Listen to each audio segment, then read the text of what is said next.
নমস্কার। আজকে শনিবার, ভগবানের জীবনী দ্য গ্রেটেস্ট থেকে আলোচনা।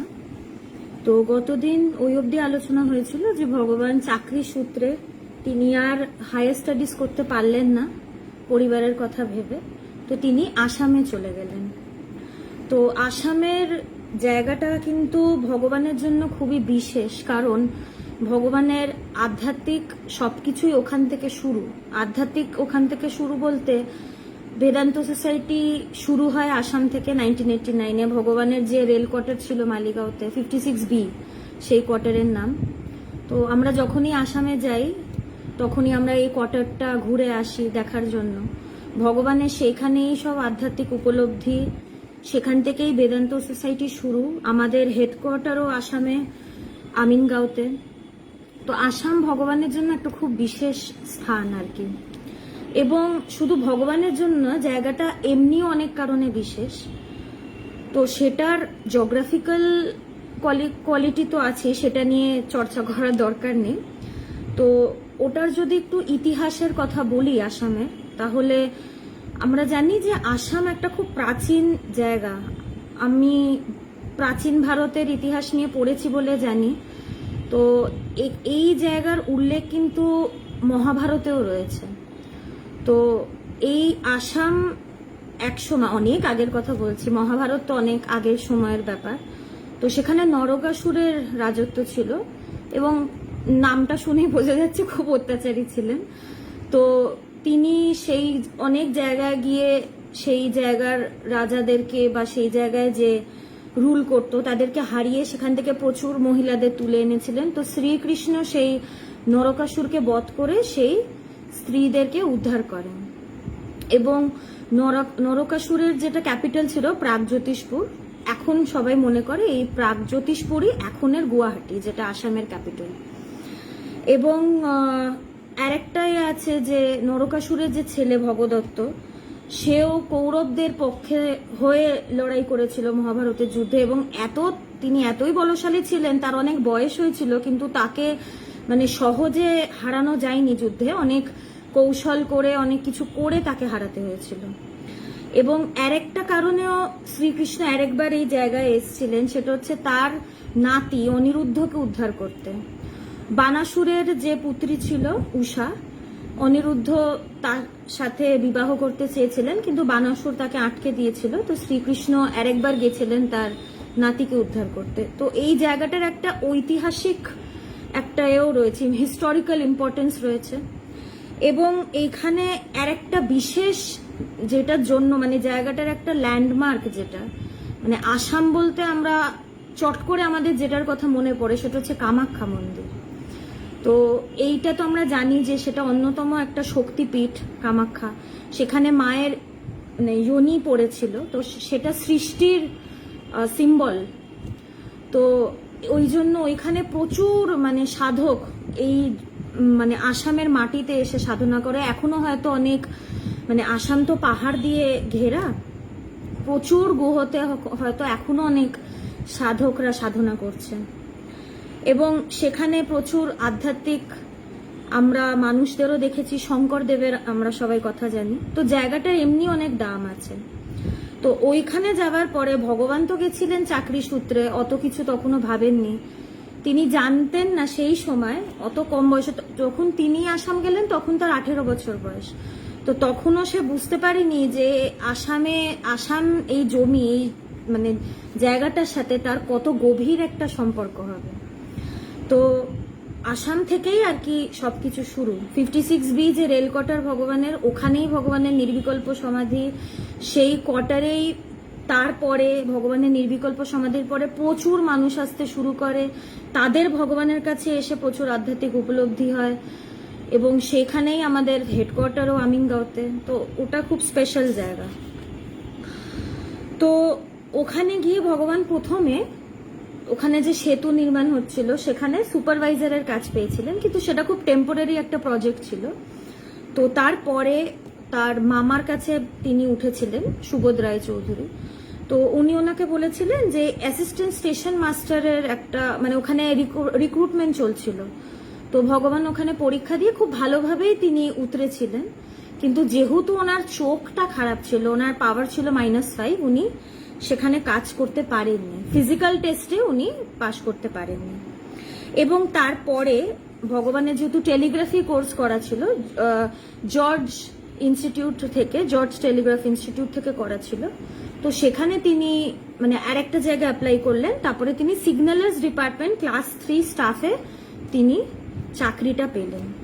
তো এটাতে ভগবানের কি পুরো ফ্যামিলিরই একটা রিলিফ হলো যে অ্যাটলিস্ট একটা পার্মানেন্ট কাজ হলে কি একটা মানে একটা সিকিউরিটি থাকে, যে এবার একটা ইনকাম আসতে থাকবে। ভগবানেরও একটু হলো যে আমি এবার আমার বাবা মার জন্য কিছু করতে পারবো।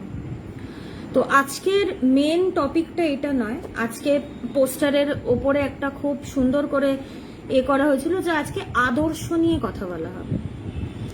তো এর আগে আমি এইসব নিয়ে বললাম ভগবান কোথায় চাকরি পেল, যেহেতু জীবনীটা নিয়ে আলোচনা হচ্ছে একটা কন্টিনিউয়েশন রাখার জন্য বললাম। তো ভগবানের চাকরি জীবন শুরু হয়েছে। তো রোজ সকালে নির্ধারিত সময়ের আগে পৌঁছে যান তার কর্মক্ষেত্রে।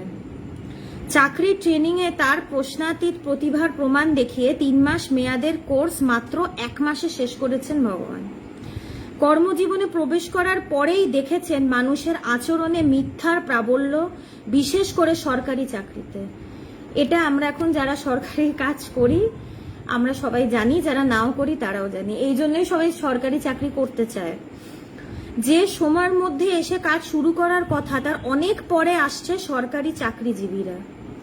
ভগবান দেখলেন যে তার সহকর্মী থেকে শুরু করে বয়োজ্যেষ্ঠ এমনকি উচ্চ পদাধিকারী কর্তারাও তাই করছেন।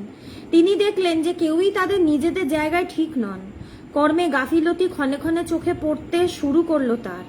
এর আগে মানুষের মিথ্যা আচরণে বহির্প্রকাশ এমন কর্দজভাবে চোখে পড়েনি ভগবানের। সবার মিথ্যার মধ্যে, এমনকি উচ্চপদস্থ কর্মচারীদের মিথ্যার মধ্যে নিজেও মিথ্যা আচরণ করা যায়, কিন্তু ভগবান নিজের কাজটা যথার্থভাবে চললেন। তিনি সেই প্রলোভনে পা দিলেন না। মাস গেলে বেতন পেয়ে সেই বেতনে যৎসামান্য নিজের জন্য রেখে বাকিটা বিরাটির বাড়িতে পাঠিয়ে দিতেন। তো তিনি যখন কাজ শুরু করলেন তিনি কি দেখলেন যে সেখানে মানুষের মিথ্যা আচরণ, কাজের প্রতি গাফিলতি, এবং যাদের বয়স কম তারা শেখে কিন্তু তাদের থেকে বড় যারা, তাদের থেকে। যারা একদম ফ্রেশার, যারা অ্যামেচার, তারা শেখে তাদের সিনিয়রের থেকে। কিন্তু এখানে ভগবান যখন চাকরিতে প্রথম ঢুকছেন তিনি কি দেখছেন যে যারা উঁচু পোস্টে কাজ করছে, যারা ভগবানের থেকে অনেক সিনিয়র, তাদের আচরণটাই তাদের ঠিক নয়। তারাই কিমনি কাজের প্রতি ক্যাজুয়াল, ঠিক টাইমে আসছে না, কাজের ঠিক করে কাজ করছেন না। ভগবান চাইলে কিন্তু তাদের মতনই করতে পারতেন, কাজের দিকে মন নাই দিতে পারতেন বা দেরি করে আসতে পারতেন। তিনি বলতেই পারতেন যে অন্যরাও করে, আমার না করার কি আছে, কিন্তু তিনি কিন্তু কোনোদিনই করেননি। তিনি একদম টাইমের আগে পৌঁছাতেন। এটা যে তিনি এই বয়সে হ্যাঁ সবে চাকরি পেয়েছি বাবা, যদি চাকরি থেকে বার করে দেয় বলে টাইমে টাইমে যাই, এটা কিন্তু নয়। ভগবানকে এখন অব্দি দেখেছি একদম কাটায় কাটায় তিনি চলেন। সত্যি কথা, ভগবানের আগে আমি কাউকে দেখিনি যে এতটা পাংচুয়াল। ভগবান যদি 11টায় টাইম দেয়, ভগবানের 11টা মানে সেটা 10:30। এবং যখনই ভগবান দেখেছেন যে আমরা টাইম মেনটেন করছি না, তিনি খুবই ক্ষুব্ধ হয়েছেন। ভগবান ভীষণ পাংচুয়াল এবং সবকিছু তার খুব ডিসিপ্লিন। সবকিছু যা করবেন নিখুঁতভাবে করবেন। ভগবানের কাছে গিয়ে শুধু যে আধ্যাত্মিকতা শিখেছি তা কিন্তু নয়। এখন পাংচুয়ালিটিটা স্পেশালি আমাদের এটা আমাদের কাছে একদমই ইম্পর্টেন্ট নয়। কলকাতায় 7টা মানে সেটা 8:30 বোঝায়। কোনো কাজ এখানে টাইমে শুরু হয় না, এটা আমরা খুব ভালোভাবেই জানি, এবং আমরা এটাতে অভ্যস্ত, এবং এটা আমাদের কাছে নর্মাল। তাই এটা নিয়ে আমরা খুব একটা ভাবি না যে এটা আমাদের ঠিক করা উচিত। আমরা জানি এটাই তো, এখানেই তো এইভাবেই চলে সবাই, তাই এটাই ঠিক আছে। কিন্তু ভগবানের কাছে দেখেছি ব্যাপারটা কিন্তু সেটা নয়। ভগবান আমাদের সবকিছু শিখিয়েছেন। শুধু যে আধ্যাত্মিকতা, শুধু যে বেদান্ত বলেছেন তা কিন্তু নয়। আধ্যাত্মিকতা বলতে এই যে স্বামীজি বলছেন হয়ে ওঠা, এটা কিন্তু পুরোটা বলছেন। আধ্যাত্মিকভাবে হয়ে ওঠা, সেই চরম বেদান্তের জায়গায় পৌঁছানো, সেটা তো আছেই, কিন্তু তার সাথে চরিত্রের দিক থেকে হয়ে ওঠা, একটা অলরাউন্ড ডেভেলপমেন্ট, সব অ্যাসপেক্ট যেন আমার পারফেক্ট হয়, নিজের চরিত্রে পারফেকশন আনা, এইটা কিন্তু স্বামীজি বলেছেন। কোনো একটা দিক কিন্তু হয়ে ওঠা বলেনি, পুরো সবকিছু দিক থেকে হয়ে ওঠার কথা তিনি বলছেন। এটাই কিন্তু আধ্যাত্মিকতা, সবকিছু নিখুঁত যেন আমাদের থাকে, একদম টাইমে টাইমে শুরু করা। এরকম একটা ঘটনা শুনেছিলাম, তখন ভগবানের নির্বিকল্প সমাধি হয়ে গেছে, ভগবানের কাছে প্রচুর মানুষ আসতে শুরু করেছে এবং অনেক জায়গায় ভগবানকে মানুষ ডাকতে শুরু করেছে, মানে একটা ইনভিটেশন দিতে শুরু করেছে যে ভগবান যেন সেখানে গিয়ে মানুষকে বেদান্তের কথা শোনায়। তো এরকম একটা প্রোগ্রাম মানে অর্গানাইজ হয়েছিল, তো ভগবানকে ডাকা হয়েছিল। তো সেই প্রোগ্রামটা শুরু হবার কথা ছিল 6টা থেকে। ভগবান একদম 5:30 থেকে হলে বসে আছেন এবং যখন 6টা বেজে গেছে তখন ভগবান দেখছেন হলে মাত্র 2-3 জন রয়েছে। তো এখন সেই জায়গায় যদি আমরা থাকতাম, আমরা কি করতাম যে এখন তো লোক আসেনি, লোক আসুক তখন শুরু করব। ভগবান বললেন যে না, 6টা মানে 6টাই, যদি 2টো মানুষ থাকে আমি 2টো মানুষকে নিয়েই প্রোগ্রাম করব। এবং যখন প্রায় হাত বেশি প্রোগ্রাম শেষ, মানুষ সেই হলে ঢুকতে শুরু করেছে 7টা 7:30টার সময়, এবং তখন প্রোগ্রাম শেষের দিকে তারা এসে বলছে এইটা কি হলো, আমরা তো কিছু শুনতেই পেলাম না। তখন ভগবান বলছে যে আমাদের প্রোগ্রাম শুরু হওয়ার কথা 6টায়, আপনারা 7টায় আসবেন কেন? আপনারা আসবেন দেরি করে, তারপরে বলবে প্রোগ্রাম শুনতে পেলাম না, আমি তো এটা করতে পারবো না। ভগবান কিন্তু কোনোদিন কারোর মন রেখে চলেনি যে হ্যাঁ ওদের খারাপ লাগবে তাই ওদের কথাটা ভেবে চলি। যেটা ঠিক তিনি সেইটাই করেছেন, যেটা সত্য তিনি সেইটাই করেছেন। আদর্শ নিয়ে কথা, তো আদর্শ কিন্তু আমাদের জীবনে অনেক রকমের হয়। কোনো মানুষ আমাদের আদর্শ হয়, বা কোনো কথা আমাদের একটা আদর্শ হয়। মানুষ হলে কি আমরা সেই মানুষটার যে চরিত্র সেটা নিজেদের মধ্যে আনার চেষ্টা করি, বা তার যে জীবন বা সে যেই কথাগুলো বলেছে সেগুলোকে ফলো করার চেষ্টা করি। বা আমার যদি কোনো কথা আদর্শ হয়, আমি চেষ্টা করি কি সেই কথাটাকে আমি যেন আমার জীবনে আনতে পারি। ভগবানেরও কিন্তু প্রচুর মানুষ জীবনে আদর্শ ছিল। এর আগে কাউকে কাউকে নিয়ে আলোচনা হয়েছে, যেমনি নেতাজি, রামচন্দ্র, চৈতন্যদেব, রবীন্দ্রনাথ ঠাকুর, এরা কিন্তু ভগবানের আদর্শ ছিল।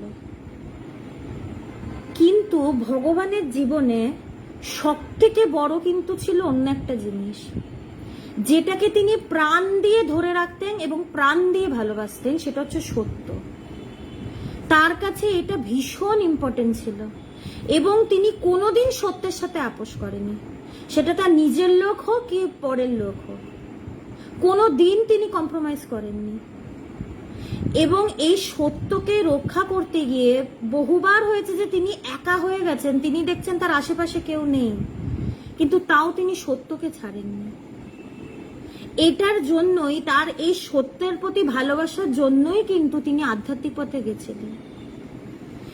আজকে আস্তে আস্তে মানে আলোচনা করতে করতে আরো ডিটেলস এটা নিয়ে আসছি। তো সবচেয়ে আগে যেটা নিয়ে বলছিলাম যে তিনি এই যে মানুষের ভেতরে মিথ্যা আচরণ দেখছেন, একটা 18 বছরের ছেলে, তার তো ভেতরে আসতেই পারতো যে সবাই তো করছে আমি একটু করি, একটু বকা টকা খেলে আবার নয় কিছুদিন ভালো করবো, আবার একটু ফাঁকি টাকি দেব। কিন্তু তিনি কিন্তু সেটা করেননি, তিনি তার কাজ কিন্তু একদম ঠিকভাবে করেছেন। এরকম মানুষ কিন্তু খুব কম দেখতে পাওয়া যায়, যে যারা একদম অনেস্টলি, পারফেক্টলি, সিনসিয়ারলি কাজ করে, একদম নিষ্ঠা সহকারে।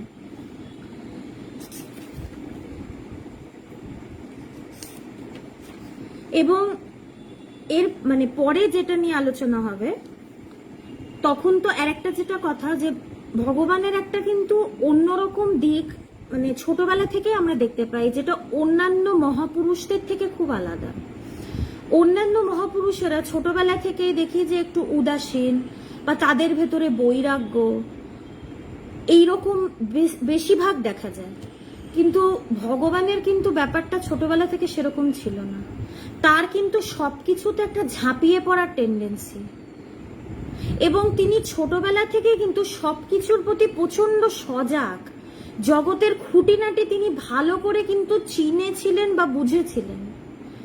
এই জন্য তিনি খুব সেন্সিটিভ ছিলেন জগতের সবকিছুর প্রতি। তিনি যে উদাসীন ছিলেন, কিছুই জানতেন না, খুব সরল একদম মাটির মানুষ, সেরকম কিন্তু ছিলেন না। তাই এইগুলো কিন্তু তাকে জগতে চলতে খুব সাহায্য করেছে। এবং আমরা কি করি, আমাদের অসুবিধাটা কেন হয়, আধ্যাত্মিকতাটাকে আমরা যে আমাদের যে ডে টু ডে লাইফ সেখান থেকে একদম আলাদা করে দিই, যে দুটো একদম আলাদা। এই যে আমরা বলি খালি পেটে ধর্ম হয় না, কথাটা কেন বলি, আমরা মনে করি কি যে না, ধর্মটা আমাদের যে দৈনন্দিন জীবন সেখান থেকে আলাদা। আমার দৈনন্দিন জীবনে যদি আমি ঠিক করে না করতে পারি, আমি ধর্ম করতে পারবো না, আমার দ্বারা ধর্ম হবে না। আমরা এটা বুঝি না ধর্ম মানে কি, যেটা আমাদের ধারণ করে রাখে সেইটা ধর্ম, যেটা আমাদের ধারণ করে রাখে।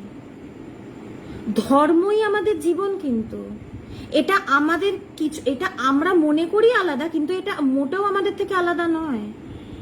আমরা এটাকে আলাদা করি বলেই আমাদের জীবনের সমস্যার সমাধানগুলো হয় না। এখন এই যে একটু আগে কথাটা বললাম যে স্বামীজি বলছে হয়ে ওঠো, রিলিজিয়ন ইজ রিয়েলাইজেশন বা বিকামিং, মানে হয়ে ওঠা। তো এটা তো এক্ষুনি বললাম যে এটা সবকিছুর দিক থেকে তিনি বলছেন হয়ে ওঠা, তার মানে এটা দৈনন্দিন জীবনেও বোঝাচ্ছে। দৈনন্দিন জীবনেও আমাকে সবকিছু দিক থেকে আমাকে হয়ে উঠতে হবে, সবকিছুর দিকে আমাকে প্রোগ্রেস করতে হবে।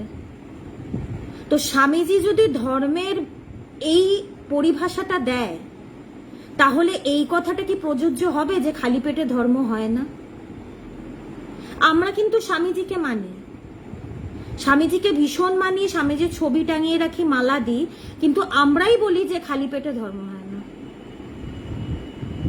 তিনি কিন্তু বলে দিচ্ছেন যে হয়ে ওঠো, মানে সবকিছু তুমি সব দেখো, সব কাজ তুমি ঠিক ঠিক করো, এবং সবকিছুর দিক থেকে তুমি একটা কমপ্লিট ক্যারেক্টার নিয়ে তুমি ডেভেলপ করো। তিনি কিন্তু আলাদা করে বলছেন না হ্যাঁ আধ্যাত্মিক জগতে হয়ে ওঠো তাহলেই হবে। ধর্ম মানে তিনি এটা বলছেন না যে আধ্যাত্মিক ভাবে হয়ে ওঠা, তিনি পুরোটা বোঝাচ্ছেন। তাই আমাদের জীবনই ধর্ম, এবং নিজের যে ধর্ম সেইটাকে রাখার জন্য, সেটাকে প্রোটেক্ট করার জন্য যা করার তাই করতে হবে। আমরা মহাভারতে কি দেখছি, কৃষ্ণের জীবনে আমরা কি দেখছি, তিনি কিন্তু চাইলে তিনি মহাভারতের যুদ্ধে অংশগ্রহণ নাই করতে পারতেন, বা পাণ্ডবদের সাথে যে তিনি এতটা ইনভলভ ছিলেন তার তো করার কোনো দরকার ছিল না। পাণ্ডবরা কি তার আত্মীয় হয়, আত্মীয় হয়, তিনি তো একটু করে ছেড়ে দিতে পারতেন। নারায়ণী সেনা দিয়ে দিচ্ছেন, নিজে যুদ্ধে অংশগ্রহণ করছেন, যদিও অস্ত্র তুলছেন না, কিন্তু তিনি নিজে অংশগ্রহণ করছেন, তার রাজ্য ছেড়ে, তার সিংহাসন ছেড়ে তিনি সারাটা জীবন অন্যের যে বাড়ির প্রবলেম সেইগুলো সলভ করতে গিয়ে কাটিয়ে দিলেন। এবং এটার জন্য তাকে অনেক কটু কথা শুনতে হয়েছে, তার উপরে মানুষ আঙুল তুলেছে, দুর্যোধন তাকে বন্দি করার চেষ্টা করেছে, তাকে অনেক কিছু সহ্য করতে হয়েছে, কিন্তু যুদ্ধটা তিনি কেন করলেন? সত্যের জন্য করলেন, ধর্ম প্রতিষ্ঠার জন্য করলেন। এখন যদি পাণ্ডব এবং কৌরবদের মধ্যে ঝামেলাটা আমরা দেখি, কিসের ঝামেলা? রাজত্ব নিয়ে ঝামেলা। তো এটাকে একটা রাজনৈতিক ঝামেলা বলা যেতে পারে। তাহলে একটা রাজনৈতিক সমস্যার জন্য যে যুদ্ধ, সেটাকে ধর্মযুদ্ধ বলা হচ্ছে কেন?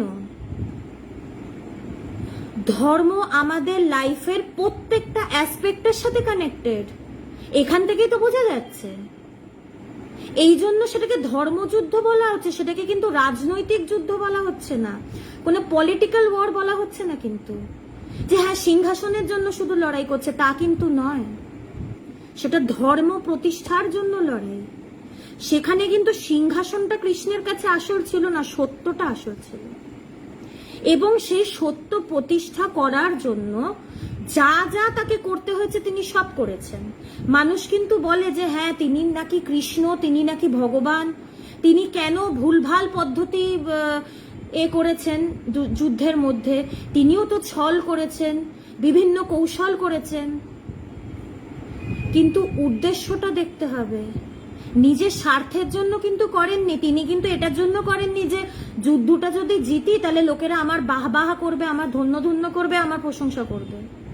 এই যুদ্ধটা থেকে কৃষ্ণ কি পেয়েছেন? কিচ্ছু পায়নি, কিন্তু তার এই যুদ্ধের পেছনে কোনো স্বার্থ ছিল না। উল্টে তার নারায়ণী সেনা তাকে দিয়ে দিতে হয়েছিল, তার প্রচুর সৈন্য মারা গেছিল, এবং তিনি নিজের রাজ্য ছেড়ে তিনি অন্য একটা জায়গায় এসে যুদ্ধ করছেন। তার কি দরকার ছিল? এটাও তো না যে যুদ্ধটা শেষ হলে যুধিষ্ঠির সিংহাসনটা কৃষ্ণকে দিয়ে দেবে। তিনি কিন্তু তাও যুদ্ধ করছেন, সত্যের জন্য করছেন। এই সত্যটাই ছিল আদর্শ। এবং ভগবানের জীবনে আমরা দেখি যে তিনি বিভিন্ন, তার আদর্শ ছিল কিন্তু প্রচুর মানুষ, কিন্তু সবচেয়ে সর্বোপরি যেটা তার জীবনে ছিল সেটা ছিল সত্য। এবং কৃষ্ণ উদ্দেশ্যটা দেখতে হবে, তিনি কৌশল করেছেন, বিভিন্ন ছল করেছেন, উদ্দেশ্যটা কি? নিজের জন্য কিন্তু করেননি, সত্যের জন্য করেছেন। সত্যকে প্রতিষ্ঠা করার জন্য যা যা দরকার সবকিছু ন্যায্য। আজকে যদি তিনি সেই কৌশলগুলো না করতেন, না করে যদি যুদ্ধটা হেরে যেতেন, তাহলেও কি মানুষ কৃষ্ণকে প্রশংসা করতো? করতো না, কিন্তু করতো না, কিন্তু সেইভাবে নিয়ে কিন্তু থাকা যেত না, কারণ সত্য হেরে যেত, সত্যমেব জয়তে হতো না কিন্তু। তাই তার ভগবান বা অবতার পুরুষদের বিচার করা কিন্তু ভীষণ কঠিন, ভীষণ কঠিন। তাদের কোন কাজের পেছনে কি উদ্দেশ্য এটা বোঝা ভীষণ কঠিন।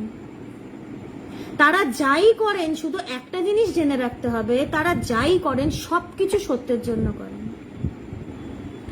এবং ভগবানের জীবনে এটা আমরা শুরু থেকে দেখে এসেছি।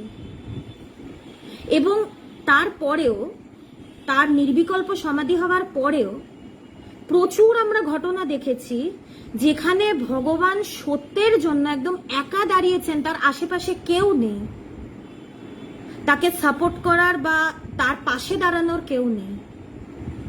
তিনি কিন্তু দেখছেন যে তার সত্যের প্রতি ভালোবাসার জন্য মানুষ তাকে ছেড়ে দিচ্ছে, কিন্তু তিনি সত্যকে ছাড়েননি যে না বাবা আমি আমার এটাকে, আদর্শটাকে ছেড়ে দিই মানুষের মন রাখার জন্য, বা আমি তো একা হয়ে যাচ্ছি, মানুষ আমাকে ছেড়ে চলে যাচ্ছে, তারা যেন থাকে, আমি সত্যকে ছেড়ে দিই। কোনোদিন করেননি। বরঞ্চ তিনি আমাদের বলেছেন যে আর যাই করবি নিজের আদর্শকে নামাবি না। সারা পৃথিবী এদিক ওদিক হয়ে যাক, আদর্শ থেকে আমি যেন চ্যুত না হই। এই আদর্শ নিয়ে এই 25 নম্বর যে চ্যাপ্টারটা পড়ছি, এখানে প্রজ্ঞানন্দজি খুব সুন্দর করে লিখেছে, সেটা নিয়ে একটু পড়ি। মনীষী ও বরেণ্য মহাপুরুষদের জীবন ইতিহাসে পর্যালোচনা করলে একটা বিষয় দেখা যায় যে বাল্যকাল থেকেই তাদের মধ্যে একটা বড় ভাবনা থাকে, যে পরিবেশে বা অবস্থার মধ্যে তারা থাকেন শুধু সেই পরিস্থিতির চিন্তাই তারা করেন না। তো যারা মহাপুরুষ বা যারা একটু ব্যতিক্রম, এরাই তো একটু ব্যতিক্রম, আমরা মানে ক্যাজুয়ালি বলি না যারা হাটকে, মহাপুরুষরা কিন্তু যারা হাটকে, তাদের কিন্তু কোনো সাধারণ মানুষের সাথে কোনো মিল নেই, আকাশ পাতাল তফাৎ। এই জন্যই তো তারা মহাপুরুষ, এই জন্যই তাদের মহান বলা হয়, মহামানব তাদের বলা হয়। এবং তাদের জীবনী পড়লে কি দেখা যায় যে ছোটবেলা থেকেই তাদের ভেতরে কিন্তু একটা বৃহৎ চিন্তার একটা সম্ভাবনা থাকে। শুধু সম্ভাবনা না, তারা চিন্তা করেনও, একটা বড় ভাবনা তাদের থাকে। আমাদের ভেতরে কি চিন্তা থাকে? আমরা যারা সাধারণ মানুষ, অ্যাকচুয়ালি আমরা কেউই সাধারণ নই, কথার কথায় বলছি, আমরা জানি না আমরা অসাধারণ, তাই আমরা জানি কি আমরা সাধারণ, তাই আমরা সাধারণ চিন্তা নিয়ে নিয়ে থাকি। যেদিন আমরা জানবো আমরা অসাধারণ, সেদিন কিন্তু আমরা ছোট চিন্তা নিয়ে থাকতে পারবো না। মহাপুরুষরা কি করে বা ভগবান এখন কি করেছে বা কি করছে, তিনি আমাদেরকে মনে করাচ্ছেন যে আমরা অসাধারণ। কি ক্ষেত্রে অসাধারণ? আমরা সেই চৈতন্য স্বরূপ, আমরা স্বয়ং শিব, আমরা জীব নই, আমাদের কোনো লিমিটেশন নেই, আমরা অনন্ত। এই ক্ষেত্রে আমরা অসাধারণ, এটাই মনে করানোর জন্যই কিন্তু মহাপুরুষেরা আসেন এবং ভগবান কিন্তু তাই করছেন। 1989-এ আইভিএস প্রতিষ্ঠা হয়, এতটা বছর ধরে 30 বছরের ওপরে হয়ে গেল তিনি একটাই কাজ করছেন, মানুষকে বলছেন যে তোমরা মোটেও সাধারণ না, তোমরা অসাধারণ। শুধু এইটা জেনে নিতে হবে, আমাদের কিন্তু অসাধারণ হতে হবে না, এমন কিছু করতে হবে না যে কিছুটা করে অসাধারণ হচ্ছি। আমরা তো ব্রহ্মস্বরূপই, আমরা তো আত্মা হয়ে আছি, আলাদা করে হতে হবে না। আত্ম উপলব্ধি বা আত্মাকে লাভ করা মানে এটা না যে একটা কিছু করে বাইরে থেকে সেটাকে পেলাম। শুধু জেনে নেবা যে আমি স্বরূপত ব্রহ্ম, শুধু জানা, কিছু করে হতে হবে না, আমরা তো হয়ে আছি।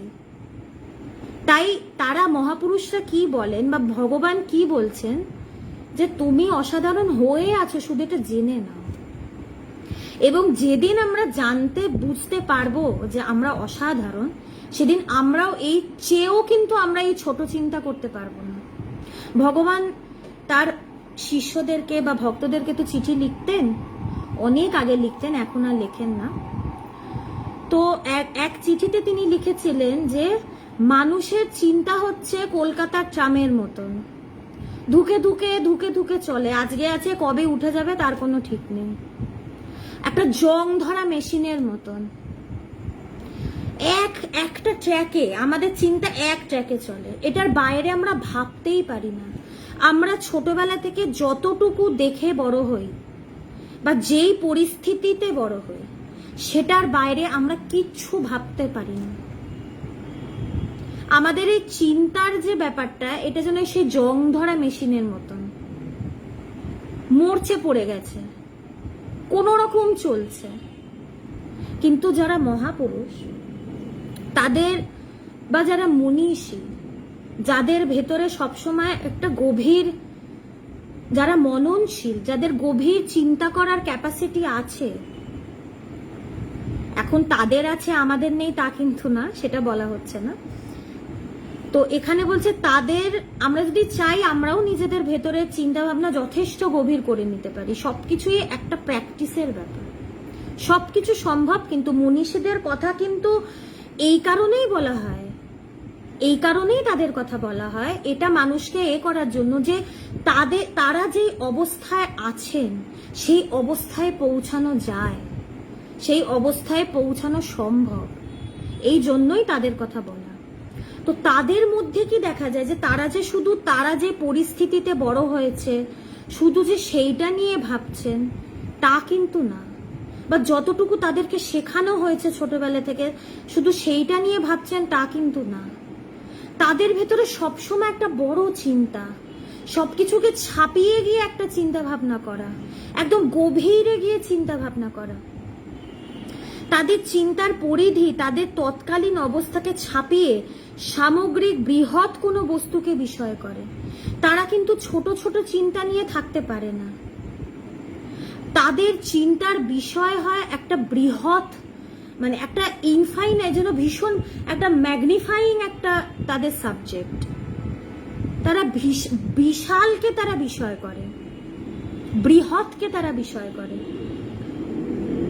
সেজন্য মনীষীদের সমাজের ব্যঙ্গ বিদ্রুপ সহ্য করতে হয়, কিন্তু তাদের ভেতরের বড় ভাবকে সেই ঠাট্টা তামাশা উপেক্ষা কিছুমাত্র প্রভাবিত করতে পারে না।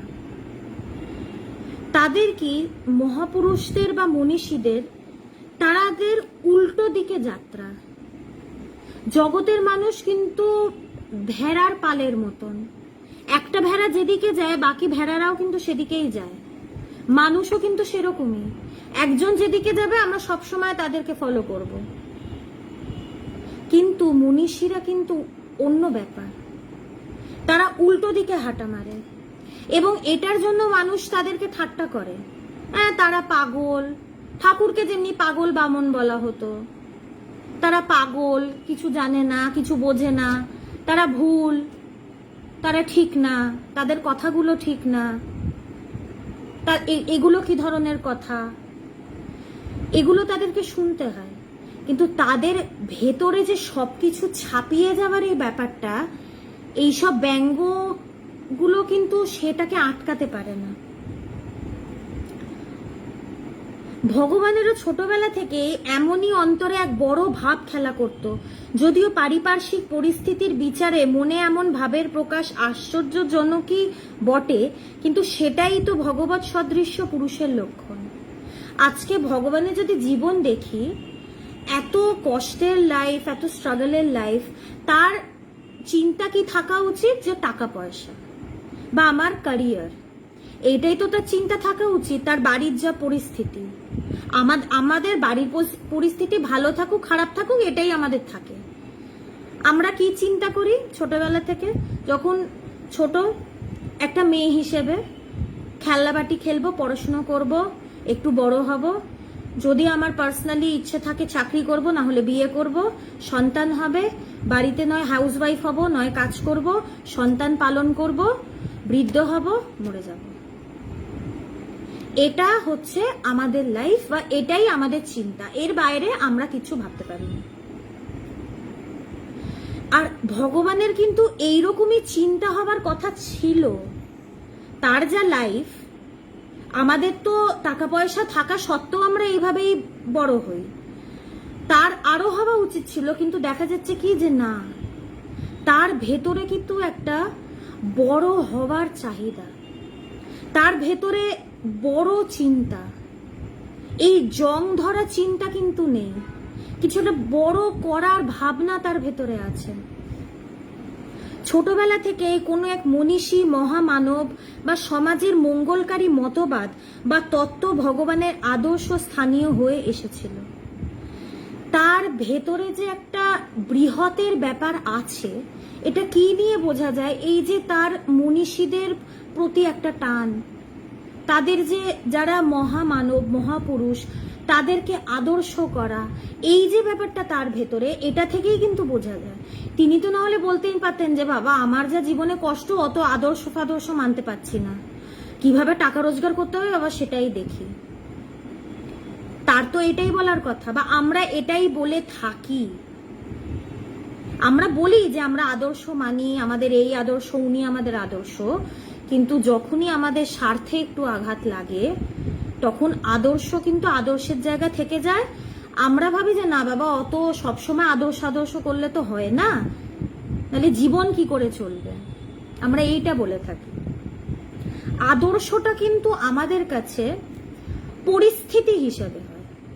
যখন সবকিছু ভালো, তখন খুব আদর্শ মানছি, যেই একটু টালমাটাল অবস্থা, তখনই সেই আদর্শ থেকে আমরা সরে যাই, তখন সেই আদর্শকে আমরা মানতে পারি না।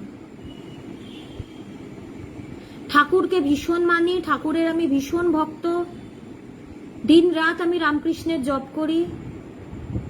ঠাকুর বলেছেন জীবনের উদ্দেশ্য ঈশ্বর লাভ, এই কথাটা শুধু মনে রাখতে রাজি নই। বাকি সব আমি ঠাকুরকে মানি, ঠাকুরকে আমি শ্রদ্ধা করি, ভক্তি করি, সব ঠিক আছে, এই কথাটা আমি মনে রাখি না, যে ঈশ্বর লাভ। ঠাকুরকে তো হাজার হাজার লোক মানে, কটা মানুষের ঈশ্বর লাভ হয়েছে? আদর্শকে যদি মানতেই হয়, সবকিছু দিয়ে মানতে হবে, সব কিছু দিয়ে তার পুরোটা গ্রহণ করতে হবে, তার প্রত্যেকটা দিক গ্রহণ করতে হবে, পুরোটা নিতে হবে, পুরোটা নিতে হবে, পুরোটা মানতে হবে, পুরোটা প্রয়োগ করতে হবে। তারপরে বলতে পারবো বুক ফুলিয়ে যে আমি আদর্শ মানি। না হলে বলে কোনো লাভ নেই, না হলে আদর্শ মেনেও কোনো লাভ নেই। ভগবান যে আদর্শ মানতেন, তিনি এইভাবে মানতেন, পুরোটা তিনি নিতেন, কিন্তু তিনি পুরোটা দেখতেন, তিনি পুরোটা গ্রহণ করতেন। এই জন্যই তো তিনি কম্প্রোমাইজ করেননি, আমরা করে ফেলি। ঠাকুরকে খুব মানি, স্বামীজিকে খুব ফলো করি, স্বামীজির ইউথ ডেও পালন করি, মালা দিই, পুজো করি, স্বামীজির বই পড়ি। স্বামীজি খুব আদর্শ, খুব ইন্সপায়ার করে আমাদেরকে। কিন্তু স্বামীজির কোন দিকটা বেশি প্রমিনেন্টলি আমরা দেখাই? তিনি দেশের কথা ভেবেছেন, তিনি মানুষের দিকে তাকিয়েছেন, তার নির্বিকল্প সমাধি হয়েছে, তিনি মানুষকে সেই উচ্চ তত্ত্বের কথা বলে গেছে, সেইটা কিন্তু কোথাও না কোথাও ঢাকা পড়ে যায়, কোথাও না কোথাও ঢাকা পড়ে যায়। তিনি শুধু রামকৃষ্ণ মিশন করার জন্য পৃথিবীতে আসেননি যে মানুষকে বিভিন্ন শিক্ষা দিয়ে, বিভিন্ন ভাবে বস্ত্র কাপড় দিয়ে শুধু সাহায্য করবে, তা কিন্তু নয়। তিনি কিন্তু মানুষকে তার স্বরূপের সাথে পরিচয় করান, এটা ছিল তার মেন উদ্দেশ্য। এইটা কিন্তু আমরা বলি না। স্বামীজির কোন কথাটা সবচেয়ে বেশি ফেমাস, যেটা আমরা খুব ভালোবাসি? গীতা পড়ার থেকে ফুটবল খেলা ভালো। খুব আমরা পছন্দ করি কথাটা, স্বামীজির কথা। স্বামীজি বলেছেন যে গীতা পড়ার থেকে ফুটবল খেলা ভালো, তাই গীতা পড়ি না। কিন্তু তিনি যে আরো অনেক কথা বলে গেছেন, দেববাণী মতন যে একটা বই আছে, এটা কিন্তু আমরা মনে রাখতে পারিনি। তার নির্বিকল্প সমাধি, যার ফলে সবকিছু।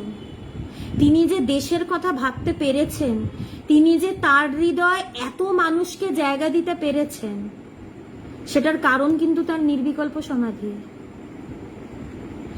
সেই চরম জ্ঞান না হলে মানুষের প্রতি ঠিক ঠিক ভালোবাসা আসে না। এই জন্যই তো মহাপুরুষেরাই ঠিক ঠিক প্রেমিক, তারা মহাপুরুষ, মহাপ্রেমিক,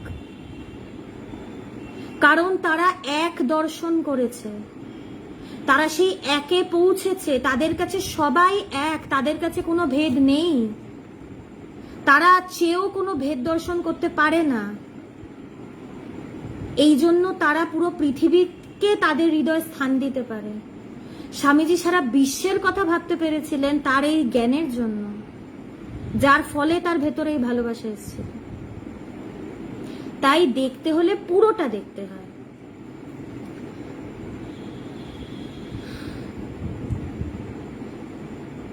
যখন যাকে আদর্শ বলে মানতেন ভগবান, তার বিষয় সম্পূর্ণভাবে জানতে চাইতেন, পড়াশোনা করতেন, চর্চা করতেন। যখন যাকে আদর্শ করেছেন তাকে নিয়ে গভীরভাবে ভেবেছেন, তার পুরোটা জানতে চেয়েছেন, যেটা বলছিলাম, তাকে নিয়ে বই পড়া, চর্চা করা, তিনি কি বলতে চেয়েছেন, কোন জায়গা থেকে তার সেই কথাটা তিনি বলেছেন, তিনি কোন জায়গায় অবস্থিত, ভগবান সবটা দেখতেন। এবং এইভাবেই কিন্তু আদর্শ মানতে হয়। সিলেক্টিভ সময় বা সিলেক্টিভ পরিস্থিতিতে আদর্শ মানছি, অন্য সময় মানছি না, তা নয়। জ্ঞানযোগে স্বামীজি একটা খুব সুন্দর কথা বলেছে যে দু রকমের মানুষ হয়। ম্যাক্সিমাম, যেটা মেজরিটি মানুষ, আমরা কি করি, যখন আমরা একটা আদর্শ নিজের জীবনে রাখি, আমরা চেষ্টা করি সেটা মেনে চলার, বা কোনো সেই কথা আমরা অনুসরণ করার চেষ্টা করি। কিন্তু যখন আমরা দেখি যে আমরা পারছি না, পুরোপুরি পেরে উঠছি না, তখন সেই আদর্শটাকে আমরা টেনে নিচে নামিয়ে দিই, তখন সেই আদর্শটাকে আমরা ছোট করে দিই। এটা হচ্ছে জেনারেল।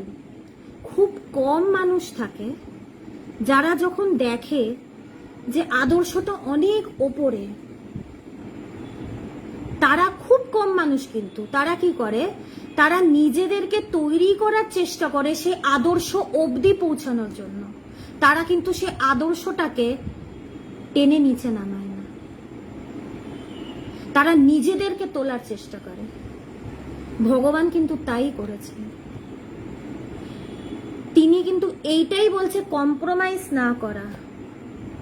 তিনি কোনোদিন আদর্শ কিন্তু ছোট করেননি, তিনি নিজেকে বড় করার চেষ্টা করেছেন, তিনি নিজেকে সেই আদর্শটাকে ধারণ করার উপযুক্ত করার চেষ্টা করেছেন। এবং স্বামীজি বলছেন যে যারা এই সেকেন্ড ক্যাটাগরিতে, তারা ঠিক ঠিক আদর্শ তারাই করতে পারে। স্বামীজির কথা কিন্তু, যাকে আদর্শ বলে জানতেন, তাকে প্রাণ দিয়ে ভালোবাসতেন, সেই আদর্শে উৎসর্গীকৃত করতেন নিজের জীবন। ভগবান যখন যেটা আদর্শ করেছেন, চেষ্টা করেছেন নিজের পুরো জীবনটা সেটার জন্য দিয়ে দেওয়া, সেই আদর্শটাকে নিজের জীবনে প্রতিষ্ঠিত করা, পুরো নিজের জীবনে কি মানে পৃথিবীতে প্রতিষ্ঠিত করা, বা নিজের যে ক্ষেত্র তিনি যেখানে রয়েছেন সেইখানে প্রতিষ্ঠিত করা। তিনি যখনই যেটা মেনেছেন, সবকিছু দিয়ে মেনেছেন, সবকিছু উৎসর্গ করে সেটার জন্য করেছেন, সেই আদর্শের জন্য করেছেন। তথাকথিত বুদ্ধিজীবীদের মতো কোনো মহাপুরুষকে বা মতবাদকে বিষয় বানাতেন না ভগবান, যেখানে সেটা বুদ্ধির বিষয়, বক্তৃতার বিষয় হয়ে ওঠে। খুব সুন্দর কথা কিন্তু, আমরা যারা বুদ্ধিজীবী, খুব প্র্যাকটিক্যাল, আমরা বলি তো আমি বাবা খুব প্র্যাকটিক্যাল, বাস্তববাদী, খুব ইন্টেলেকচুয়াল, যুক্তি ছাড়া আমরা কোনো কথা শুনতে রাজি নই, আমরা খুব রেশনাল, আমরা তর্কে ভীষণ বিশ্বাস করি, আমরা তর্ক করতে কিন্তু ভালোবাসি, তর্কই করতে ভালোবাসি, সেটার কনক্লুশনে আসতে কিন্তু ভালোবাসি না। আমাদের যেটা শাস্ত্র, আমাদের যেটা প্রাচীন সিস্টেম, সেখানে তর্কের কিন্তু একটা খুব গুরুত্বপূর্ণ ভূমিকা আছে। সেই সময় এক একটা মহাপুরুষের এক একটা মতবাদ কোথা থেকে এসছে। আমরা বলি না যে হ্যাঁ মানে সনাতন ধর্ম না, আমরা বলি যে হিন্দুইজম, যেটা হিন্দুইজম, কোন ভগবানের কথা বলছি? আচ্ছা, আমি গ্রেটেস্ট যে জীবনীটা আলোচনা করছি, এটা ভগবানের জীবনী। ভগবান হচ্ছে ইন্টারন্যাশনাল বেদান্ত সোসাইটির প্রতিষ্ঠাতা, এবং ওনার জীবন নিয়ে আলোচনা করা হচ্ছে। তিনি ইন্টারন্যাশনাল বেদান্ত সোসাইটি প্রতিষ্ঠা করেন 1980 সালে। তার 1984-এ নির্বিকল্প সমাধি হয়, এবং এই বেদান্ত সোসাইটি প্রতিষ্ঠা করার পরে প্রচুর মানুষ তার কাছে আসতে শুরু করে। তিনি বেদান্তের কথা এত বছর ধরে তিনি মানুষকে বলে চলেছেন, শুধু বলে চলেছেন তা নয়, ওনাকে নিয়ে আলোচনা করার তো কোনো নিশ্চয়ই কারণ আছে বলেই করছি। ওনার কাছে এসে প্রচুর মানুষের সেই সত্যের উপলব্ধিও হয়েছে। এই যে বেদান্তের যে মূল বিষয়, যেটা ব্রহ্ম বা আত্মা, ওনার কাছে গিয়ে প্রচুর মানুষের সেই আত্ম উপলব্ধি বা সেই ব্রহ্মকে উপলব্ধি হয়েছে, যেটা খুব সচরাচর সবার ক্ষেত্রে দেখা যায় না। গুরু তো প্রচুর আছে, এবং কোনো গুরুই ছোট নয়, সবাই একই, কোনো গুরুই ছোট বড়র ব্যাপার নেই, প্রচুর গুরু আছে। কিন্তু এইটা শোনা যায় না যে সব গুরুর কাছে শিষ্যের গিয়ে সেই সত্যের উপলব্ধি হচ্ছে, এটা খুব কম শোনা যায়। তো ভগবানের এটা বিশেষত্ব যে শুধু তিনি যে সত্যকে জেনেছেন তা না, তার কাছে গিয়ে মানুষের উপলব্ধি হচ্ছে। তো আমার কিছু উপলব্ধি তো নিশ্চয়ই হয়েছে, না হলে আমি তাকে নিয়ে কথা বলতাম না, বা এই কথাটাও বলতাম না যে তার কাছে গিয়ে উপলব্ধি মানুষের হয় বলেই বলছি। এবং শুধু এটাও নয়, শুধু যে ভারতবর্ষের মানুষ তার কাছে এসছে তা নয়, পুরো পৃথিবীর মানুষ তার কাছে এসছে, বিদেশ থেকেও মানুষ তার কাছে এসছে। তার কাছে এসে সবাই জীবনে একটা পরিবর্তন হয়েছে, এইটা আসল। মানে তিনি কিন্তু মানুষকে সেরকম দীক্ষাও দেয়নি যে মন্ত্র দিয়ে দিলেন, তারপর বাকি শিষ্য জপ করলো কি করলো না সেটা দেখলেন না, সেটা কিন্তু নয়। তিনি সেরকম দীক্ষাও দেয়নি। তার কাছে মানুষটা শুধু এসে বেদান্ত শুনে বাড়ি চলে যায় তা কিন্তু নয়। তার কাছে এসে মানুষের জীবনে একটা বিরাট পরিবর্তন ঘটে, মানে একদম 180 ডিগ্রি চেঞ্জ, বিরাট পরিবর্তন ঘটে। তার কাছে গিয়ে মানুষ বলতে পারে যে খুব ভালো আছি আমরা, আমাদের কোনো কষ্ট নেই, খুব আনন্দে আছি। তার কাছে গিয়ে মানুষ এটা বলতে পারে। এটার জন্যই তাকে নিয়ে আলোচনা, এবং আরেকটা কারণে এটা তাকে নিয়ে আলোচনা, তার জীবনটা যত পড়বো তত বুঝতে পারবো যে কেন তাকে নিয়ে আলোচনা করা হচ্ছে। এবং তিনি এখনো দেহে আছেন, এটা বিশেষ। তিনি দেহ রেখেছেন সেটা কিন্তু নয়, তিনি এখনো দেহে আছেন, তিনি এখনো একইভাবে সেই বেদান্তের কথা বলে চলেছেন। তার এখন অনেক বয়স, তার 80 বছর তার বয়স, কিন্তু এখনো তিনি চেষ্টা করছেন মানুষের জন্য করে যাওয়া।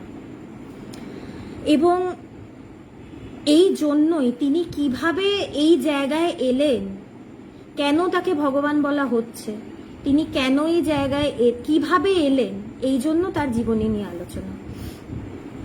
তো ইনি হচ্ছেন ভগবান, ইন্টারন্যাশনাল বেদান্ত সোসাইটির প্রতিষ্ঠাতা। তো যে লাইনটা নিয়ে বলছিলাম সেখানে ফিরে যাই।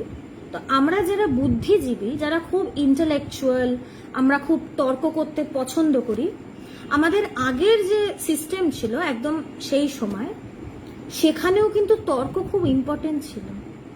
কারণ সেই সময় প্রচুর মতবাদ, আমরা বলি না যে বাবা হিন্দু ধর্মে প্রচুর মত, প্রচুরে ঠাকুরেরই কথা আছে, যত মত তত পথ, এটা ঠাকুরেরই কথা যে প্রচুর মত আছে। কেন আছে? কারণ যে যেই পথ দিয়ে হেঁটেছে, যে যেরম উপলব্ধি করেছে, সে সেরম মতবাদ রেখেছে, সে সেরম মত রেখেছে। যে যতটুকু উপলব্ধি করতে পেরেছে তার উপলব্ধির বেসিসে সে সেই মতবাদ রেখেছে। তো সেই সময় কি হতো, সবার একটা চেষ্টা থাকতো কি তার সেই মতটাকে প্রতিষ্ঠা করা। তো প্রতিষ্ঠার মাধ্যমে কিন্তু হতো তর্ক। শঙ্করাচার্য যখন পৃথিবীতে আসেন তখন কিন্তু কর্মকাণ্ডের প্রচুর প্রভাব ছিল ভারতবর্ষে। তো শঙ্করাচার্য তো কট্টর অদ্বৈতবাদী, মানে জ্ঞান যোগ। শঙ্করাচার্যের হচ্ছে জ্ঞান যোগ, সেই অজাতবাদ। তিনিও কিন্তু এই তর্ক করে করেই পুরো ভারতবর্ষ ঘুরে তিনি এই তর্ক করে আস্তে আস্তে সবার মতবাদ কেটে তিনি তারপরে সেই অদ্বৈত বেদান্তটাকে তিনি প্রতিষ্ঠা করেন।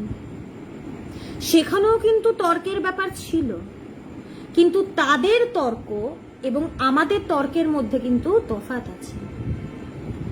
আমরা যে তর্ক করি সেটা আমাদের একটা বুদ্ধির খাদ্য, একটা বুদ্ধির বিষয়, একটা টাইম পাস, একটা দেখানোর ব্যাপার যে আমি কত জানি, যার জন্য আমি তর্ক করছি।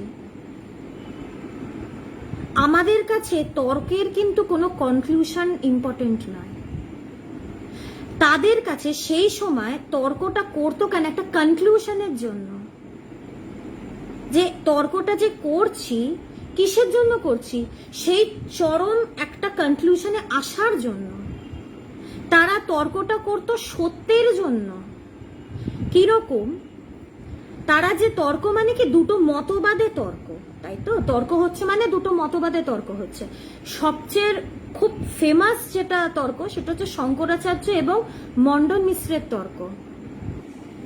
মন্ডন মিশ্র সেই সময় ছিল কর্মকাণ্ডের বিরাট বড় প্রবর্তক, মানে তার ভীষণ ইনফ্লুয়েন্স ছিল।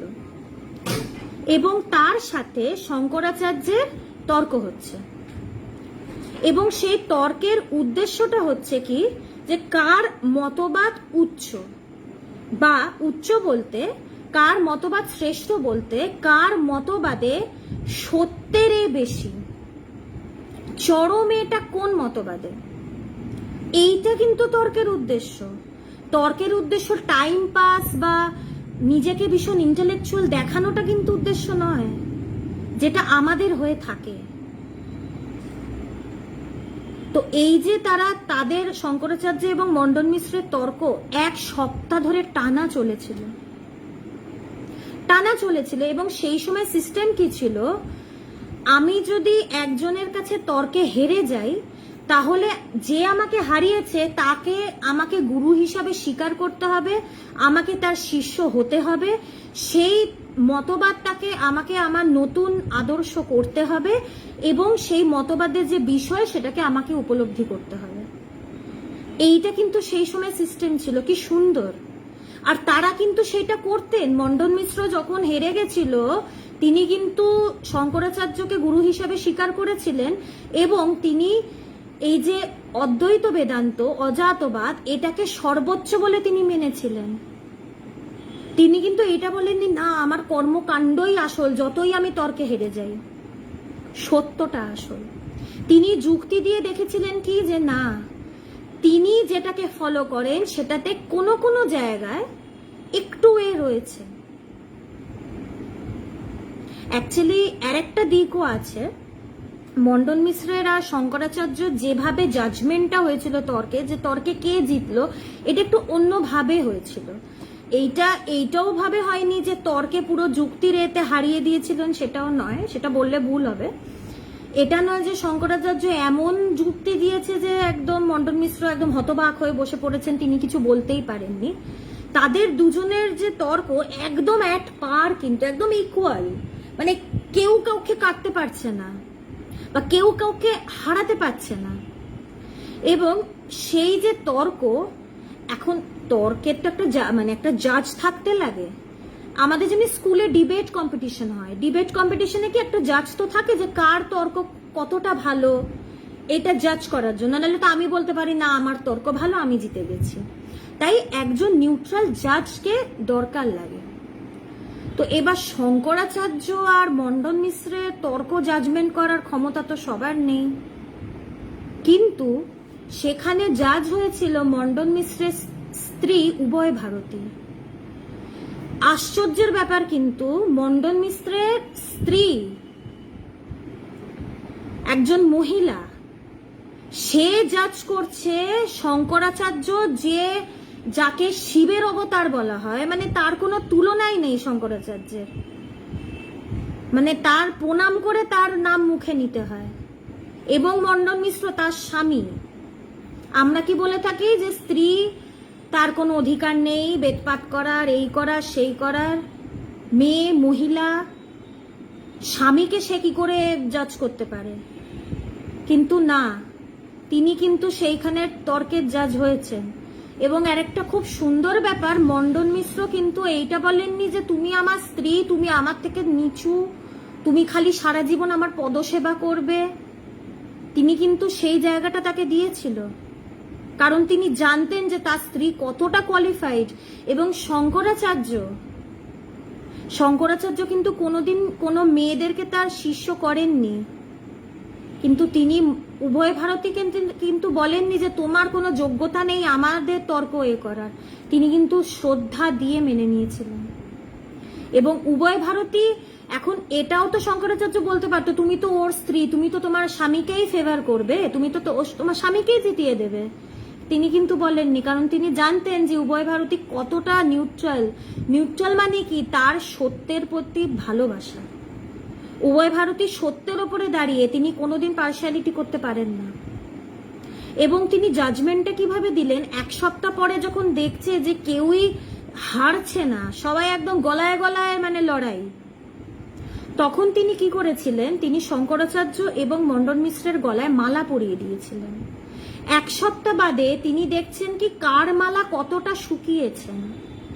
তিনি দেখলেন মন্ডন মিশ্রের মালা বেশি শুকিয়েছে। তিনি বললেন কি যে এই তর্কের তো কোনো শেষ হচ্ছে না, এই তর্কে বিজয়ী হয়েছে শঙ্করাচার্য। কেন? প্রশ্ন হচ্ছে কেন? মালা দেখে সে কি করে বলল কার মালা কতটা শুকিয়েছে? এটার সাথে তর্ক জেতার হারার কি সম্পর্ক? তিনি কিভাবে বিচার করলেন এটা? মালা যে গলায় পড়েছে, এখন যখন আমরা কোনো তর্ক করি তখন কি ভেতরে তো আমাদের একটা উত্তেজনা হয়, যে নিজের এটাকে প্রতিষ্ঠা করা, একটা উত্তেজনা নিয়ে আমরা তর্ক করি না? তর্কতে ওই জন্য তো অনেক সময় ঝগড়াও বেঁধে যায়, মারপিটেও লোকেরা চেয়ার টেবিল, পার্লামেন্টে প্রায় দেখা যায় যে তর্ক করতে করতে চেয়ার টেবিল ভাঙা হচ্ছে, তো উত্তেজনা হয়।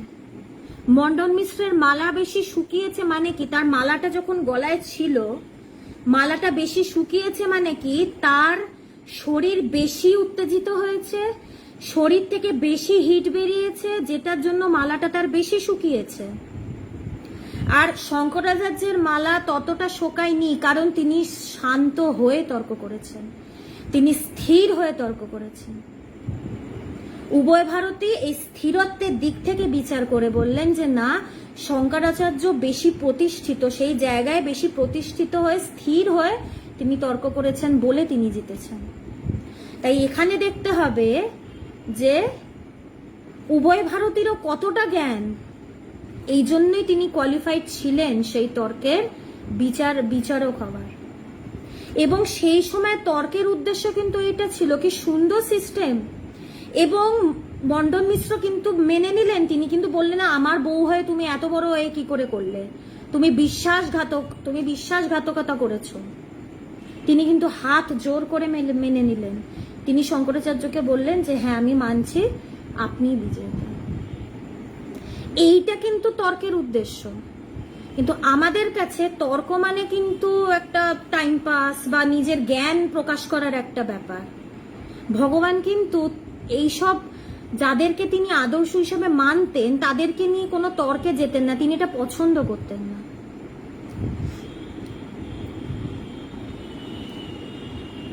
ভগবানের আদর্শ ভগবানের প্রাণের বিষয় হয়ে উঠতেন, তার 24 ঘন্টা চিন্তা ভাবনার বিষয় হতেন। ভগবান সেই আদর্শে শুধু নিজের জীবনকেই পরিচালনা করতেন না, যে আদর্শ তিনি মানতেন তাকে চরম সত্য ও জগতের হিতকারক জেনে তার স্বজন পরিজন বন্ধু বান্ধব পাড়া পড়শি সকলকে সেই আদর্শে উদ্বুদ্ধ করার চেষ্টা করতেন। তো তার কাছে আদর্শ ব্যাপারটা কোনো বক্তৃতার ব্যাপার না যে বড় বড় কথা বলছি সেই মহাপুরুষকে নিয়ে, লোককেও দেখালাম যে আমি তাকে নিয়ে কত কিছু জানি। তার কাছে কি তিনি আদর্শকে প্রাণ দিয়ে ভালোবাসতেন, তিনি শুধু নিজের জীবনে সেটা আদর্শ বলে মানতেন না, তিনি সেটাকে চরম সত্য বলে মনে করতেন এবং তিনি চেষ্টা করতেন কি যে বাকিরাও যেন সেই আদর্শের অনুযায়ী পথে চলে। তিনি চেষ্টা করতেন সেই আদর্শটাকে তাদের জীবনেও নিয়ে আসা, বাকিদেরও তিনি উদ্বুদ্ধ করার চেষ্টা করতেন।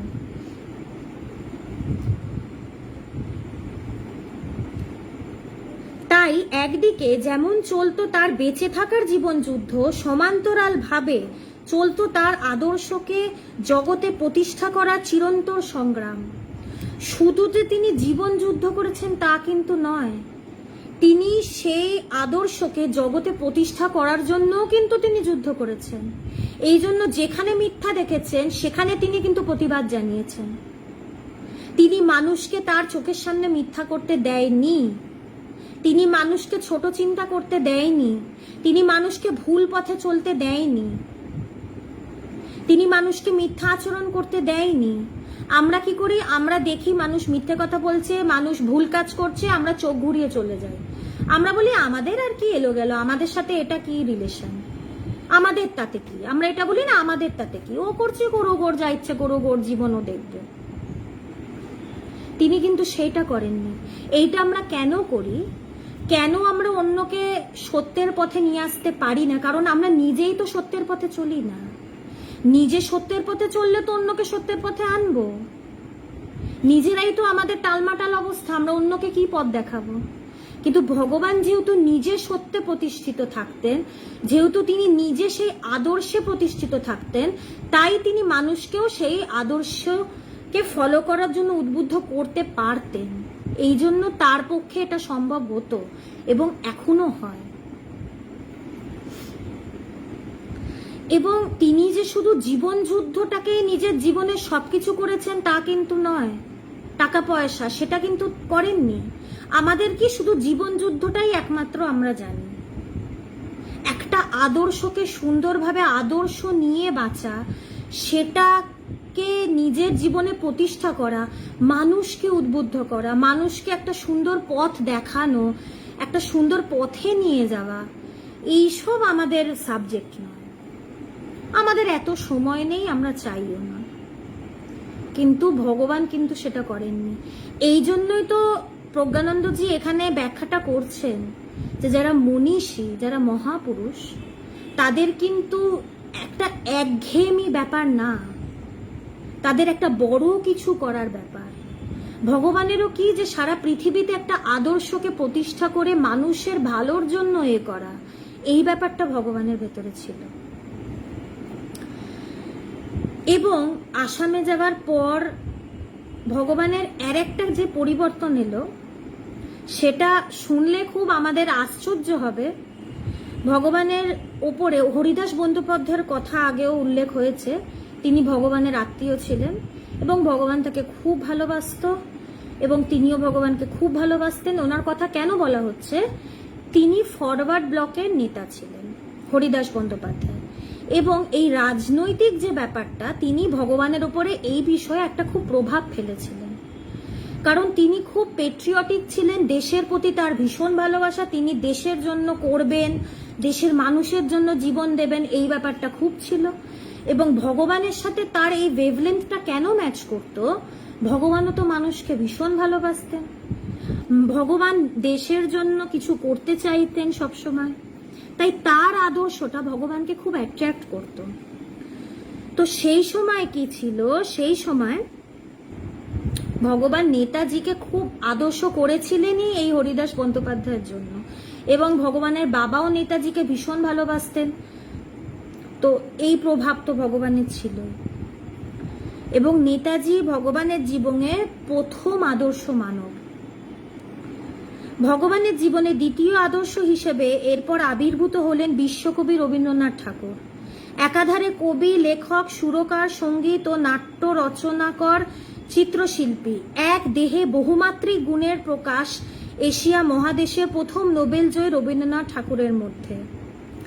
ভগবান তার স্কুল জীবনেই কবিগুরুর কবিতা আবৃত্তি করতেন। বিভিন্ন স্থানে রবীন্দ্র জয়ন্তী উৎসবে ভগবান আবৃত্তি করতেন এবং ভীষণ ভালো আবৃত্তি করতেন। আমরা ভগবানের আবৃত্তি শুনেছি, তিনি কবিতায় খুব ভালোবাসেন। ভগবানের প্রিয় রবি ঠাকুরের কবিতার মধ্যে ছিল এবার ফিরাও মোরে, যেতে নাহি দেব এবং ব্রাহ্মণ। শুধু রবীন্দ্রনাথই নন, ভগবান সুকান্ত ভট্টাচার্য ও বিদ্রোহী কবি কাজী নজরুল ইসলামের কবিতাও দক্ষতার সাথে আবৃত্তি করতেন। আবার স্কুলে থাকতে বিশ্বকবির লিখিত নাটকে অভিনয় করেছেন। তো ভগবান এদেরকে আদর্শ হিসাবে ভীষণ মানতেন। ভগবান যখন গুয়াহাটি গেলেন, তার মধ্যে এই যে এনাদেরকে আদর্শ হিসেবে তিনি যে মানতে শুরু করলেন, এই যে এর আগে প্রজ্ঞানন্দজি এখানে লিখলেন যে ভগবান যাকে আদর্শ হিসাবে মানতেন তার পুরোটাকে তিনি নিতেন, তার মতন নিজেকে করার চেষ্টা করতেন।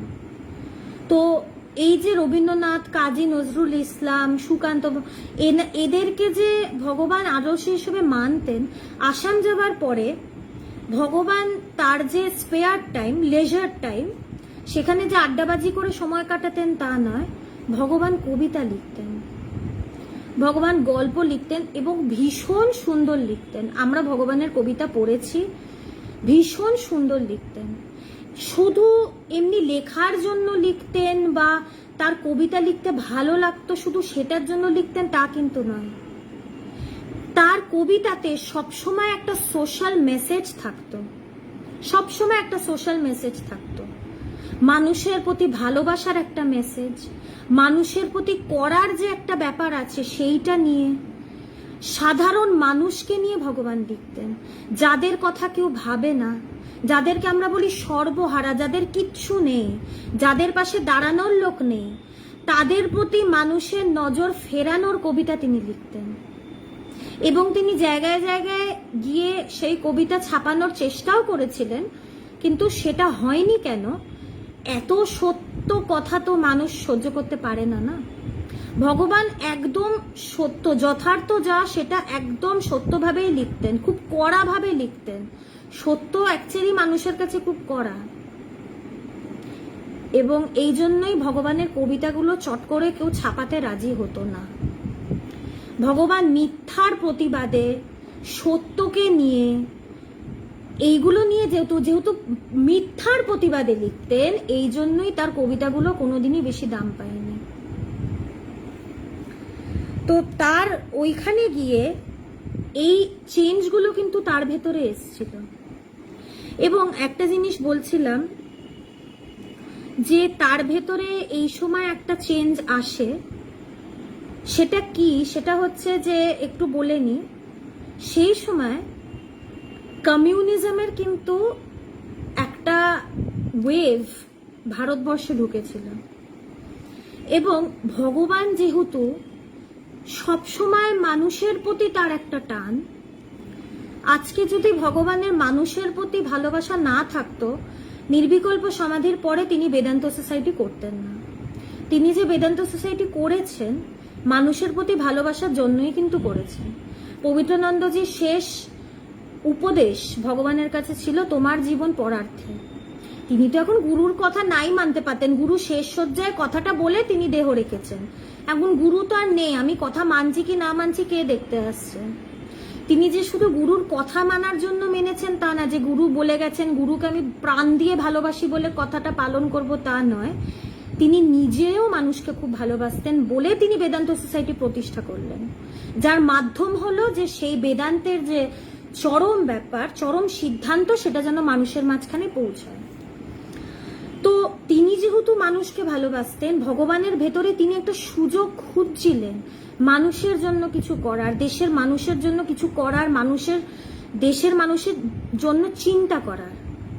এবং তিনি দেখলেন কি এই যে কমিউনিজম, যে এই যে ভাবধারা, এখানে সাধারণ মানুষের একটা বিরাট জায়গা আছে যেটা আগে অন্য কোনো এতে তিনি পাননি। এই একটা জায়গায় সাধারণ মানুষের কথা ভাবা হয়, তাদের জন্য করার একটা প্রয়াস করা হয়, চেষ্টা করা হয়। এই জন্য তিনি কমিউনিজমের দিকে ভীষণভাবে তিনি মানে গেলেন এবং তিনি কট্টর মার্ক্সবাদী হলেন। কট্টর ভাবা যায়, আমরা আজকে জানি কি যে ভগবান বেদান্ত বলছেন, মানে যারা ভগবানের কথা জানতে চায়, আমরা যখন বলি যে ভগবান একসময় কট্টর নাস্তিক ছিলেন, তারা বিশ্বাসই করতে পারেন না, কিন্তু এটা সত্য। একসময় তিনি কট্টর নাস্তিক ছিলেন, তিনি একদম কড়া মার্ক্সবাদী ছিলেন। কড়া কেন বলছি, এই যে বলা হলো না যে ভগবান যখন যেটাকে আদর্শ করতেন সেটাকে প্রাণ দিয়ে আদর্শ করতেন, সেটার পুরোটা তিনি জানতে চাইতেন। তাই যখন তিনি মার্ক্সিজমটাকে পড়াশোনা করতে শুরু করলেন, তখন তিনি সেটাকে প্রাণ দিয়ে ভালোবাসতে শুরু করলেন। কারণ এটা যে তিনি নাস্তিকতার জন্য করছেন তা কিন্তু নয়, যে নিজেকে একটু হ্যাঁ ঈশ্বর ফিশ্বর নেই, এইসব কি ফালতু ব্যাপার, এইটা কিন্তু তার উদ্দেশ্য নয়। মার্ক্সিজমে কিন্তু নাস্তিকতার কোনো ব্যাপারই নেই। কিন্তু এটা কিন্তু আমরা বলি যে মার্ক্সিজম মানে সেখানে বলা হয়েছে যে ধর্ম হচ্ছে মানুষের আফিম, সেটা কিন্তু নয়। কার্ল মার্ক্স কিন্তু ঈশ্বর টিশ্বর নিয়ে সেরকম কোনো কথা বলেননি। তাই বলে এটা নয় যে তিনি বলেছেন ঈশ্বর টিশ্বর মানতে হবে না। তিনি বলেননি মানে তো একটা কথা না বলা মানে যে সেটা করতে বলছেন না তা তো নয়। মার্ক্সিজম যারা ঠিকভাবে পড়েছে বা যারা পড়বে তারা দেখবে কি, আমার যেহেতু পলিটিক্যাল সায়েন্স ছিল, হিস্ট্রি ছিল, আমি জানি মার্ক্সিজমে কার্ল মার্ক্স এই ঈশ্বর টিশ্বর ফিলোসফি এগুলো নিয়ে খুব একটা কথা বলেননি, কারণ এটা তার বিষয় ছিল না। তো এটা নিয়ে তিনি খুব একটা ব্যাখ্যায় যাননি। তাই বলে যে তিনি মানুষকে এই দিকে উদ্বুদ্ধ করেছেন যে ঈশ্বরকে মানতেই হবে না, তা কিন্তু নয়। এটা পরের দিকে এখন ডিস্টর্টেড হতে হতে মার্ক্সিজমটা সেরকম হয়ে উঠেছিল। তো ভগবান যে নাস্তিকতার জন্য মার্ক্সিজম ফলো করছেন তা নয়, ভগবানের এটা ছিল কি সাধারণ মানুষের জন্য তিনি যেন কাজ করার একটা সুযোগ পান। এবং তিনি দেখেছেন কি এই মতবাদটা, এই যে আদর্শটা, তাকে এই দিকে সাহায্য করবে। এবং তখনই ভগবান সেই লেবার ট্রেডার্স ইউনিয়নে তিনি যোগদান করলেন। এখান থেকে ভগবানের রাজনৈতিক লাইফটা শুরু হয়। এই যে যোগদান করলেন কেন, এবং তিনি একটা বিরাট বড় নেতাও হয়ে উঠলেন, কারণ মানুষ তাকে খুব ভালোবাসতো। তিনি নিঃস্বার্থভাবে মানুষের কথা ভাবতেন। ভগবানের ভেতরে একটা ন্যাচারাল লিডারশিপের ব্যাপার। এখন খুব স্বাভাবিক, বেদান্ত সোসাইটির তিনি প্রতিষ্ঠাতা, তিনি একটা সংগঠন পুরো চালাচ্ছেন সারা পৃথিবী জুড়ে, তার লিডারশিপ কোয়ালিটি তো থাকতেই হবে। তো মানুষ তাকে খুব সহজভাবে গ্রহণ করে নিয়েছিল এবং তিনি মানুষের ন্যায্য যে অধিকার, কোনটা ঠিক কোনটা ভুল, কোনটা ন্যায় কোনটা অন্যায়, তিনি ভীষণভাবে সজাগ ছিলেন। এবং তিনি সবসময় যখনই দেখেছেন মানুষের প্রতি কোনো অন্যায় কারোর ব্যবহার, কোনো অনৈতিক ব্যাপার, তিনি সবসময় সোচ্চারভাবে সেটার বিরুদ্ধে কথা বলেছেন এবং প্রতিবাদ করেছেন, কোনোদিন ভয় পাননি। এই জন্যই মানুষ তাকে আরো তুলে ধরেছিল। এখান থেকেই মানুষ ভগবানের রাজনীতিক এটা শুরু হয়েছিল। এবং বাল্যকাল থেকে আমরা দেখি সুতরাং যে ভগবানের জীবন যদি খুঁটিয়ে পর্যালোচনা করা যায়, তার জীবনে ভেতরে এক মহাশক্তি যেন এই যুবককে সযত্নে তৈরি করছেন তার মনের মতো করে।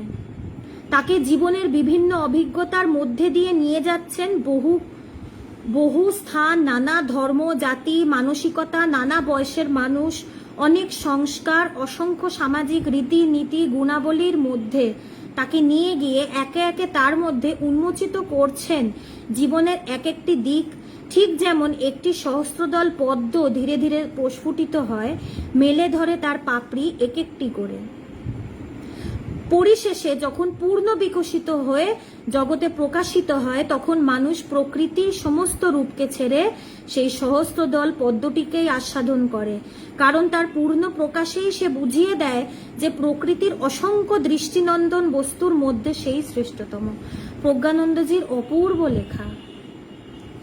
তো ভগবান কিন্তু এত এক্সপিরিয়েন্সের মধ্যে দিয়ে গেছে, কিন্তু এইটা কিন্তু হয়তো একটা প্রেক্ষাপট, মানে একটা ব্যাকগ্রাউন্ড।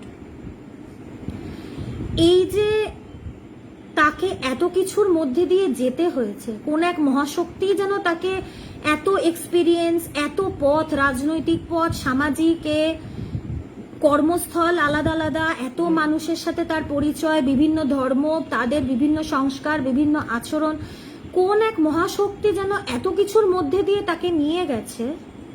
তাকে যেন এই মহাশক্তি জগতের সবকিছু যেন দেখিয়েছে, প্রত্যেকটা দিক ভগবানকে দেখিয়েছে। তারপরেই কিন্তু সবকিছু দিক দেখার পরেই কিন্তু ভগবান আধ্যাত্মিক জগতে গেছে। এবং ভগবান আমাদেরকে এখনো এই কথাটা বলে যে আমি সব করেছি জীবনে, আমি প্রত্যেকটা পথ খুঁটিয়ে দেখেছি, প্রত্যেকটা পথের শেষ অবধি আমি গেছি। আধ্যাত্মিক পথ ছাড়া আমি কোনো পথে সত্য পাইনি। আধ্যাত্মিক পথ ছাড়া আমার আর কোনো পথে কোনো সমস্যার সমাধান হয়নি, একমাত্র এই পথে আমি সব পেয়েছি। এবং তার যে একসময় এই পথে আসার ব্যাপার, এটার জন্যই হয়তো তার আগে তিনি 1000টা পথ ঘুরেছেন এবং শেষে তিনি একদম ঠিক রাস্তাটা পেয়ে তিনি সেই রাস্তার একদম শেষ অবধি পৌঁছেছেন এবং আজকে তিনি আরো বহু মানুষকে এই রাস্তাটা দেখাচ্ছেন, এই আনন্দের রাস্তাটা দেখাচ্ছেন। আজকে আমাদের আলোচনা এই অবধি। আবার পরের দিন আরো অনেক ঘটনা নিয়ে আলোচনা হবে। ভগবানের যে সত্যের প্রতি কতটা টান, তার মিথ্যার প্রতি যে তিনি একদম নির্ভীক হয়ে বলতেন, এই প্রচুর ঘটনা ছোট ছোট আমরা আস্তে আস্তে আমরা আরো পাবো। আমি মানে একদম সামারি করেই আমি আলোচনা করছি, যেগুলো খুব ইম্পর্টেন্ট আলোচনা করা দরকার সেগুলো নিয়েই করছি, যাতে খুব শীঘ্রই আমরা ভগবানের আধ্যাত্মিক জীবন কিভাবে শুরু হয় খুব তাড়াতাড়ি যেন সেখানে আমরা ঢুকতে পারি। এটা আমিও চাই সেই আলোচনা করতে, কিভাবে তিনি এলেন, আসার পরে কি হলো, খুব ইন্টারেস্টিং সেই জায়গা, মানে সেটা মানে এ করে সবার খুব ভালো লাগবে। তো সেখানে যেন আমরা তাড়াতাড়ি আসতে পারি, তো আমিও চেষ্টা করছি। আশা করি এখন অবধি আলোচনা সবার ভালো লাগছে। আজকে এই অবধি, আবার মঙ্গলবারে আবার আলোচনা হবে। সবাই ভালো থাকবে।